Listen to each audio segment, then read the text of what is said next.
Here we are. Hi, everybody. Let me come back down where I'm working. This is Laura Ballambini. I'm at Red Paint Studio. This is my home studio in Corrales, New Mexico, and I'm working on actually 3 mixed media figures made out of wooden dowels or spindles that I've collected. They're old, vintage, from houses, from chairs, old rocking chair. Those are the legs.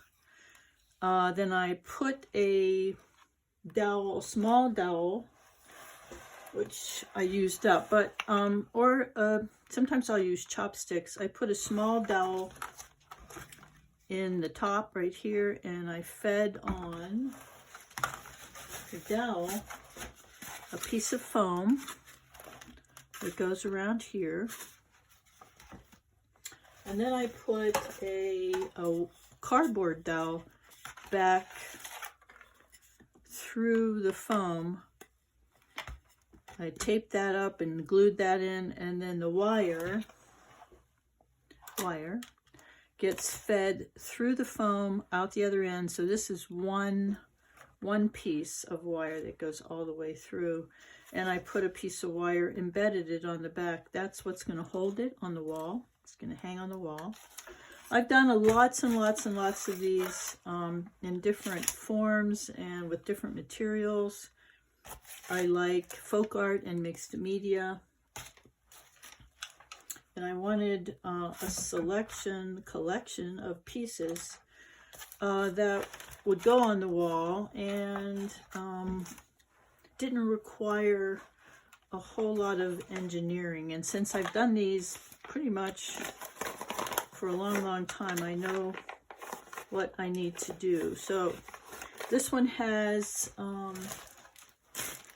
paper mache, and then you can see the plaster bandage over top, many layers. This one will get some of that as well, but you can see this one is just the paper mache. I'm very loose or rustic or rough when I place it. I'm not worried about perfection at this point. And today I'm going to add some paper clay, which is right here. This is air dry modeling clay or paper clay. I think it is a clay, but it does have fiber, some kind of fiber in it. This is Craft Smart. You can get it at Michael's.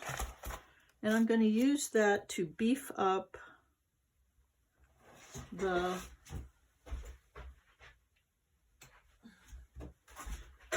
joints a little bit, because I know from experience that, like right here where the legs are joined to the body, I want a little extra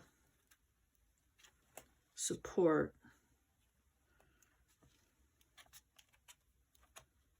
So welcome. I hope everybody's having a okay weekend so far. It's Saturday here in New Mexico, the beginning of February.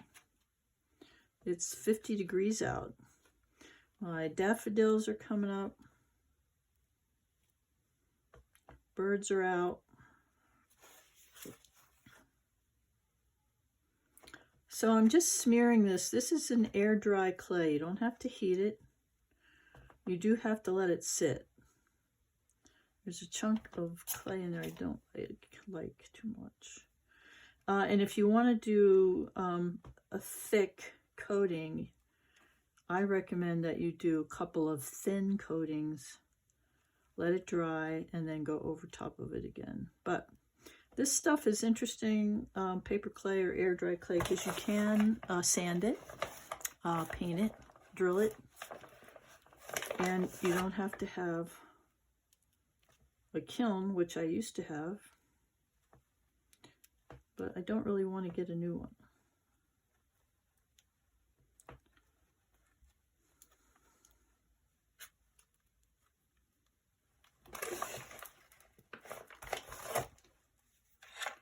So I'm just going to add a little support around the leg hole, the leg joint.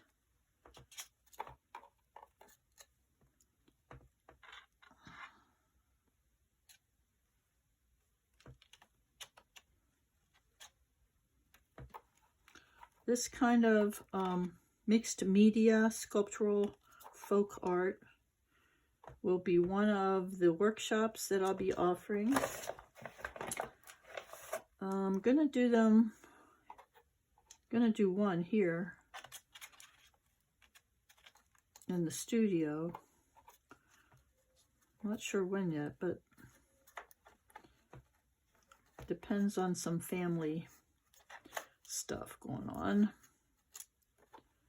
So I don't want to schedule just yet, but keep that in mind.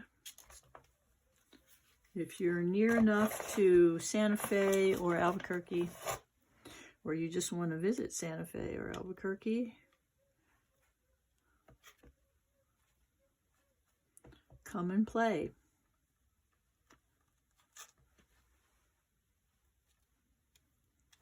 So I will probably end up sanding this a little bit when it dries, and maybe doing one other layer just right there. That's all I want to do. Well, I want to do this little hole right here. It's really all I want to do right now. You could thin this paper clay stuff out with, or you could just use water, or you could just put like Elmer's glue in it if you wanted to thin it out a little bit. Something like that. Or Mod Podge, something like that. So that's one layer. I'm going to probably let that dry, and then I'm going to do a little bit more. Let me look and see if I need any other. I think I'm going to fill in this little spot. Again, I'm not looking for perfection, but I do want things to hold together, to be engineered in such a way that they will last. So I'm going to fill that little hole, and I might put, kind of like some holes I like. I mean, sometimes I don't want to change the surface too much by filling it in, unless it needs it for support. Like, yeah, you know, that doesn't really need that kind of support yet. I might put a little more here, just to fill his arm out. So I'm not going to do a real long video today, but I thought you'd like to see the steps that I go through when I'm creating mixed media, figurative folk art.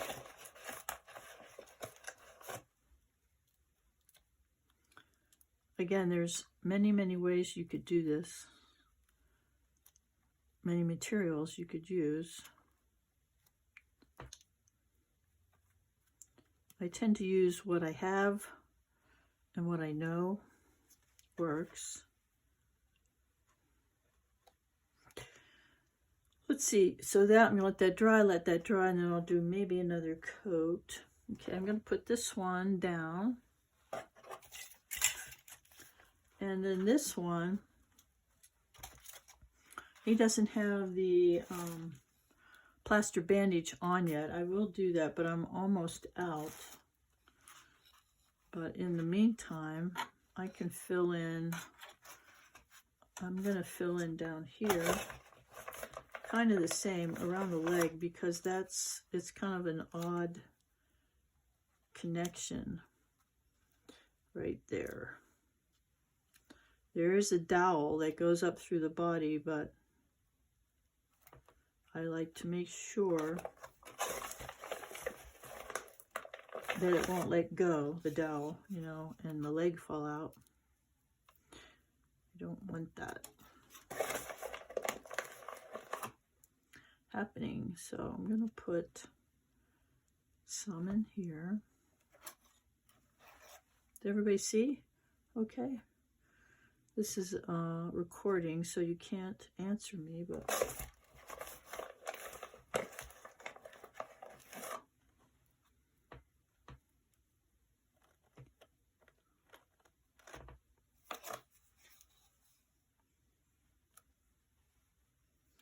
I do have tools.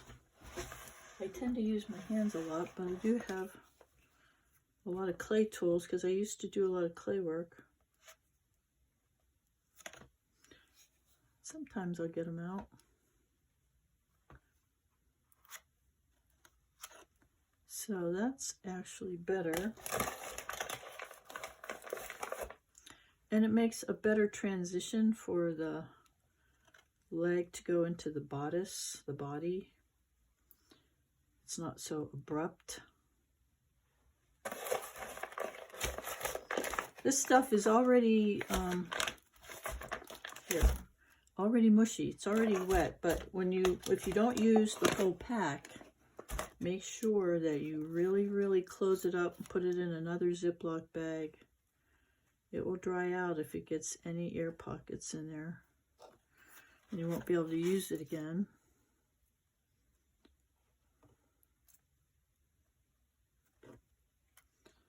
Okay, so I've got a nice transition from leg to bodice right there, and I'll probably, like I said, I'll let this dry and maybe do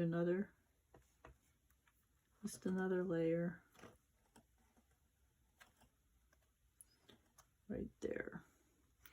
This, yeah, I could do the arms a little bit,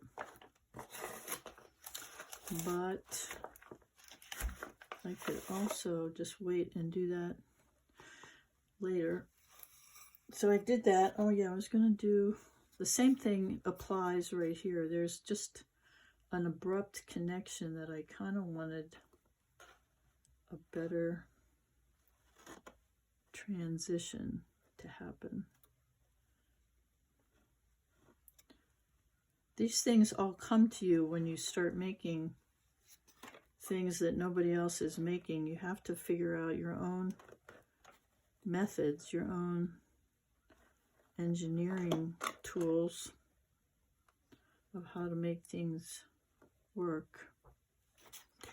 Okay, so that transitions that a little better. That's fine. And then I just have some putty in my hand. I'll just use it up here.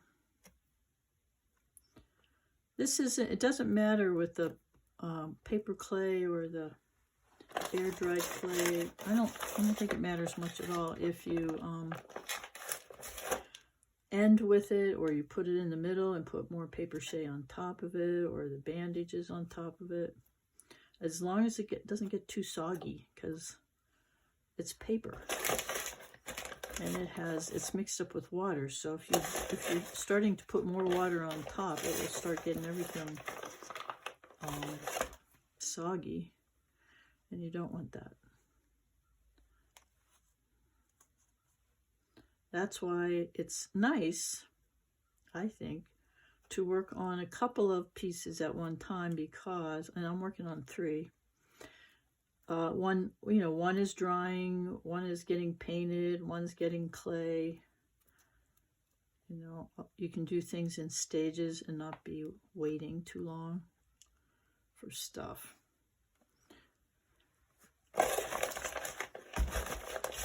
there's that transition. I kind of don't like that hole. I'm going to put a piece right there. And I'm going to put a little more of a shoulder up here. You know, I have books and I've studied, what's that called when you study how the body is put together?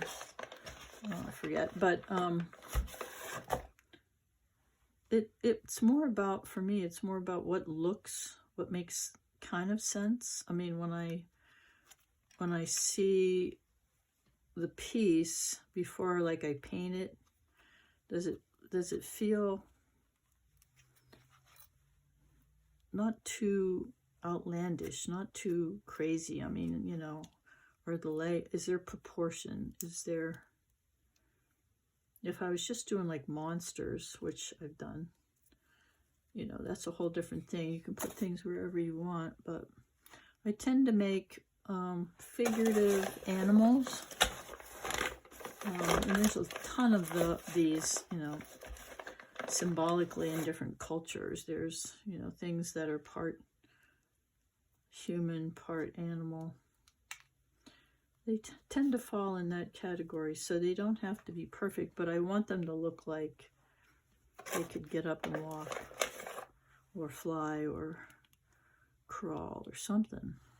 I'm going to put some, I left this hole right down here, so I wanted to fill that hole as well. Again, I'm pretty rough, rustic. It's not perfect, but I can clean all that up later. And when you put the bandage on top of it, it kind of smooths all the paper out.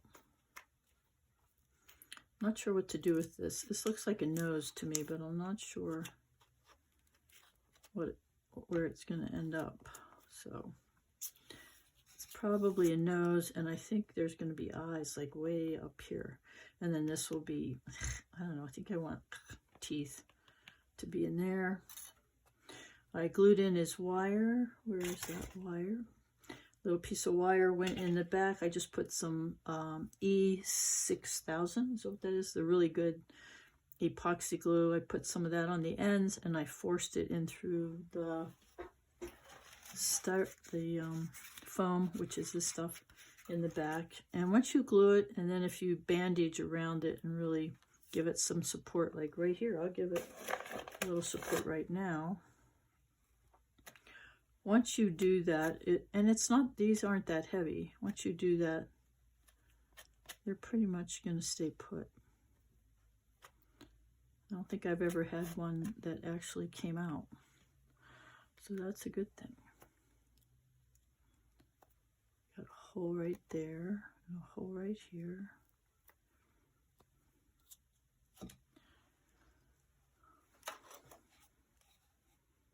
So I think I'm done playing with him till he dries, and then I'll figure out what else goes on up there. So this is the third set of legs, and I haven't started on them yet because I need to get more skinny dowels to put in here. You have to drill a hole, put some wood glue on the dowels, and put them down here. Boom, boom. And then feed the rest of the body up there. I do that because you need this, just gluing this to this flat, there's not enough surface for it to stay together intact. These will too easily pop off. You don't want that. So that's what I'm doing today. Again, follow me on Instagram. I wish everybody on Facebook would just go over to Instagram, because I'd rather stick with one thing and that would be it. Follow me on Instagram at L Balambini. Again, if this looks like something you might be interested in, you should absolutely go up to the bio at Instagram and join my Red Paint Circle of Friends, my email list, because that is the list I use when I'm ready to do a workshop. So go to the bio, click on the link that says Red Paint Circle of Friends. That will open up a form where you can put in your email address. Make sure so that makes sure I get it, and you know, I don't have to look for you anywhere. It's already there. So hi and goodbye. Happy creating from Corrales, New Mexico.